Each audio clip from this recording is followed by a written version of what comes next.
know who was the happiest person who ever lived? The answer is in the Bible. It was Jesus. Scripture tells us the following of Jesus Christ. You love justice. You hate evil. Therefore, O God, your God has anointed you, pouring out the oil of joy on you more than anyone else. That's Hebrews 1:9. Millions of people today in our culture, they reject not Jesus, but a caricature of him. For countless millions of people, the person of Jesus Christ conjures up images of a poker face, kind of a wimpy, somewhat strange type of bearded killjoy who never smiled, appeared somewhat emaciated, and had these chubby little cherubs floating about his head, along with a glowing frisbee. What a distortion of the true Son of God. You know, my friend Mike Bickle says, most people think of Jesus as mainly sad and mainly mad, but rarely glad. Now, the reason Jesus was so joyful and happy is he followed the will of God. And we've got to watch out in these days for deception. In an era of increasing deception from computer-enhanced cover girls, phony photos, and backgrounds on dating sites, plus reality shows that aren't real after all, we got to be vigilant. In the New Testament, Jesus warned us that at the end of the age, right before his return, the number one signpost would be deception. It says it 3 times in Matthew 24, 1-10. Now, in 1964, there was an epic 3-hour film. It was called The Rise and Fall of the Roman Empire. The opening line began in the film, and it said this, quote, "The 2 biggest questions in history are, 1, how Rome rose, and 2, how Rome fell." This is the story. It was not an event, but a process. It didn't happen overnight. Now, evil that brings destruction follows a pattern. First comes accommodation, then acceptance, and then adoption. You look at the scene today in our nation and you'll see how we've witnessed this with abortion, cohabitation, drug use, gay marriage, on and on.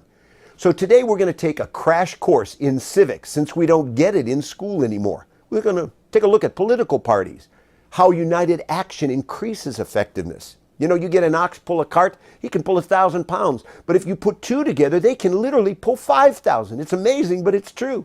We're going to look at criteria for a political candidate. And what's the difference, let's say, between a liberal and a conservative? Now, while Jesus isn't sitting in heaven waving an American flag and humming, you know, I'm proud to be an American, let's remember that the United States has been an example for centuries to the rest of the world. The vision of the Christians who established this nation was that of a city on a hill, bringing the gospel and being a witness to the world.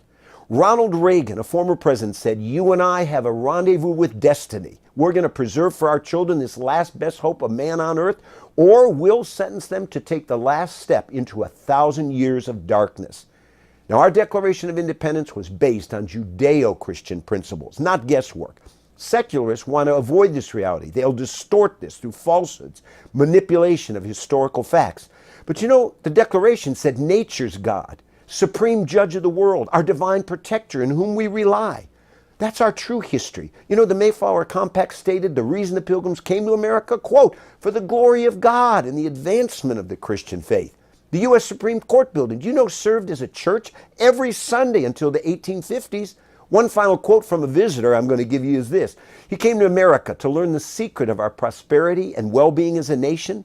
Alexis de Tocqueville. He was a French observer who came in 1831, and you know what he wrote? A book called Democracy in America. And here's what he said. There is no country in the world where the Christian religion retains a greater influence over the souls of men than in America. America is great because America is good.